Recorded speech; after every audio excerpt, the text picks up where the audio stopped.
This is the Pyramid of Khufu, and its size is simply astounding. And this is the legendary statue of the Sphinx. What do you think? How were people in ancient Egypt able to build such huge and majestic buildings? In this video, I will tell you about the technologies used by workers in the construction of ancient pyramids, how long and difficult it was, as well as about other awe-inspiring ancient structures. Enjoy watching.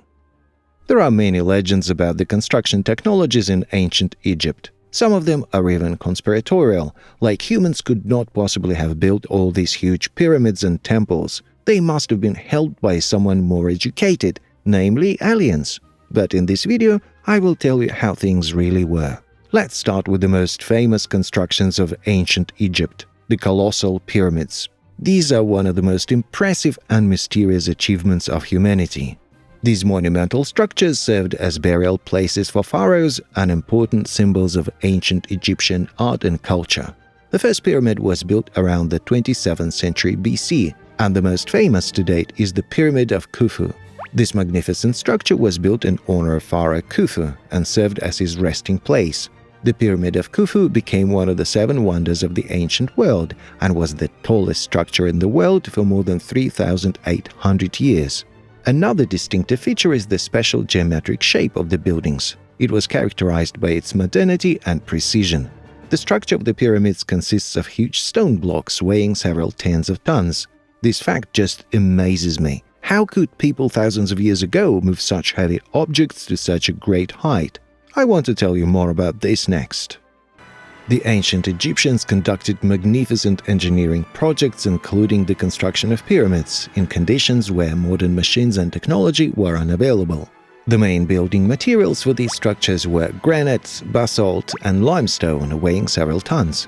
To move such massive blocks, the Egyptians used various methods, combining human labor and the strength of animals. One of the main technologies for moving blocks was the use of special rails, which were lubricated with oil or water. These were ordinary wooden logs laid along the path. Using ropes, a large amount of human strength, and the use of animals, the blocks were delivered from their place of production directly to the construction site. And this path was very long. Another theory suggests that special water channels were dug to the construction site of the pyramids, through which the blocks were floated. This theory has not been reliably confirmed, but it sounds quite realistic, as it is a very simple way of transporting building materials. By the way, they used a variety of animals. For example, the classic camels, suitable for those weather conditions, sometimes even horses, and some sources claim the use of specialized cargo elephants. It's fascinating how people managed to harness this gigantic animal to do heavy work.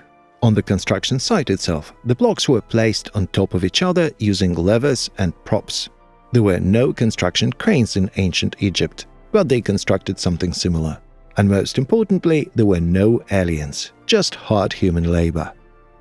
Now the main question: how were these amazing structures built, which have survived for millennia to our days? Actually, very simply. I couldn't believe my eyes when I found out the answer to this question. The construction phase was no different from current projects. The process began with a careful selection of the construction site. Pyramids were most often built on sandy plains near the Nile. The choice of location had strategic importance, considering the availability of building materials and the level of elevation to ensure visibility and the majestic appearance of the pyramid.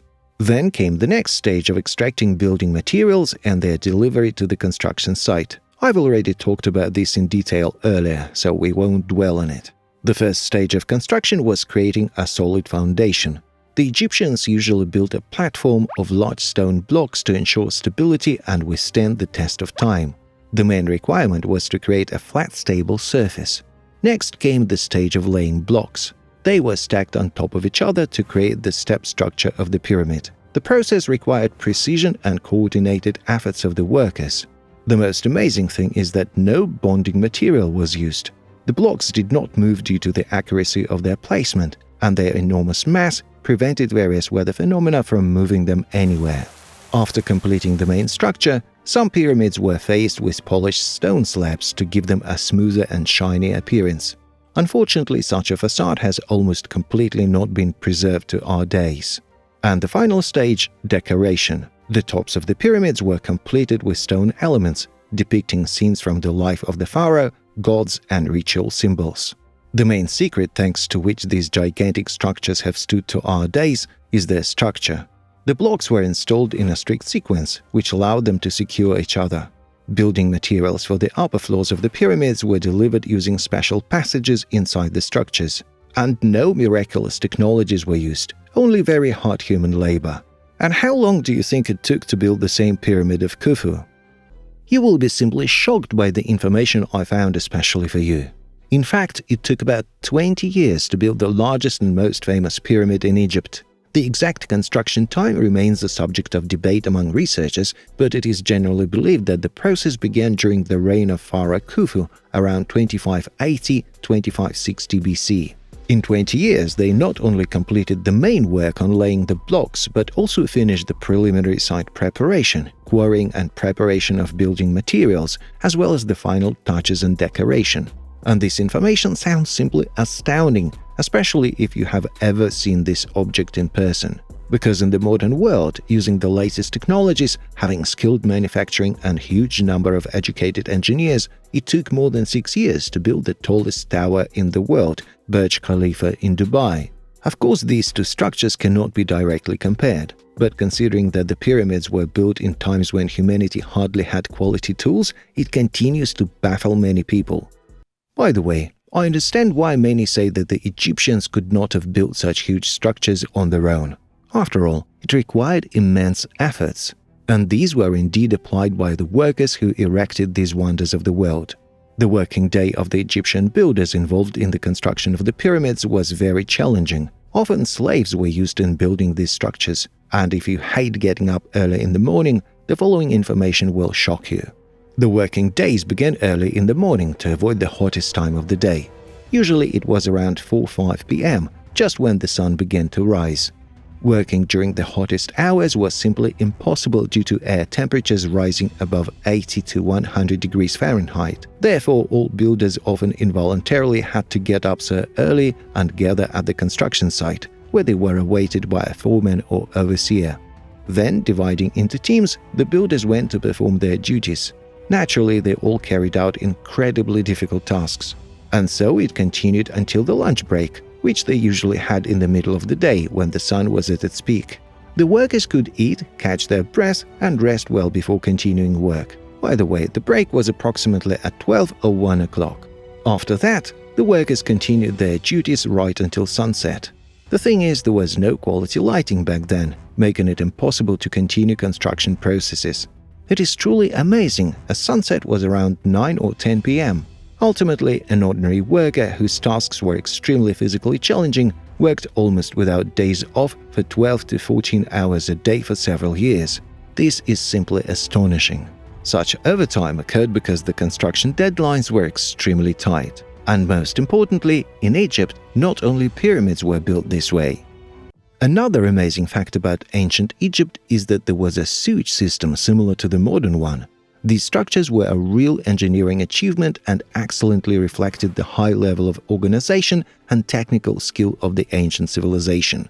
The sewage system was represented by water supply and sewage disposal systems. You will be surprised, but in some particularly affluent homes, there was even hot water supply. There they used limestone toilets. The floors in the bathroom were always sloped so that the water could drain at one point. There was a special drain to which ceramic or copper pipes were connected. Less wealthy people who could not afford a limestone toilet used toilet tables under which a ceramic bowl was placed. Additionally, toilet tables with a hole in the middle and a clay pot beneath them were often used as portable toilets. The sewage system delivered all the dirty water outside the city, to areas where people did not live. This fact is even more astounding as approximately the same organization of city sewage exists in our time. And in the villages, the Egyptians even developed special systems of canals and water intakes for water supply to agricultural fields and arid areas. Regular irrigation of the lands allowed effective use of the lands where people lived, yielding a huge amount of crops even in unfavorable times. Just think, the Egyptians even built their own water purification plants. And this means that several thousand years ago, people knew about the importance of clean water in society's life. As I mentioned, the pyramids were a sort of burial place for the pharaohs, leaders of ancient Egypt. They were so majestic that they were practically deified. Naturally, the gods also deserved their honors. In those times, religion was almost everywhere represented by paganism, that is, polytheism. The Egyptians believed in the existence of the sun god, the moon god, the god of death, and other most important gods. Temples were erected especially for these gods. Perhaps the most beautiful of all the well-preserved structures I would call the Temple of Hatshepsut.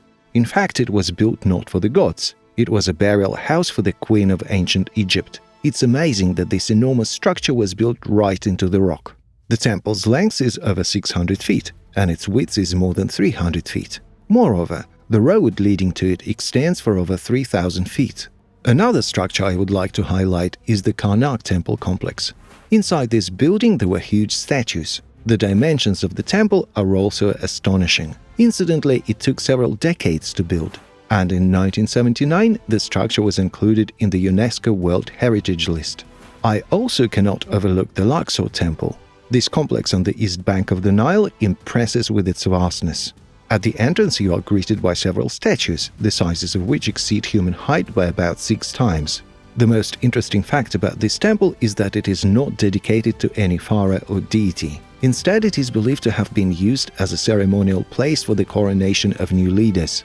The temple is very well preserved. This is explained by the fact that it was a state center in ancient Egypt.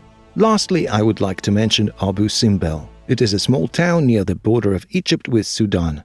It gained its fame thanks to a massive temple carved right into the rock. At its entrance are colossal statues of Pharaoh Ramses II and his wife Nefertari. The beauty and majesty of these statues are simply mesmerizing. By the way, speaking of statues, I completely forgot to mention the famous Egyptian Sphinx. In Egypt, as in all religious countries, sacred animals were worshipped. And naturally, pharaohs who were sacred to the inhabitants were often depicted with these animals. Thus, the statue of the Sphinx appeared. It is located near the Pyramid of Khufu. But what is this Sphinx? It is a huge stone figure representing a gigantic lion with a human head, usually associated with the image of the pharaoh. The Great Sphinx of Giza in fact depicts the face of the pharaoh with a crown and a lion's body. It symbolizes the wisdom and power of the ruler. By the way, the size of this statue was as huge as everything the Egyptians built. This Sphinx's length is over 240 feet and its height reaches 65 feet. There are also conspiracy theories surrounding this statue. For example, that there are underground tunnels beneath it, and the Sphinx might have appeared long before ancient Egypt.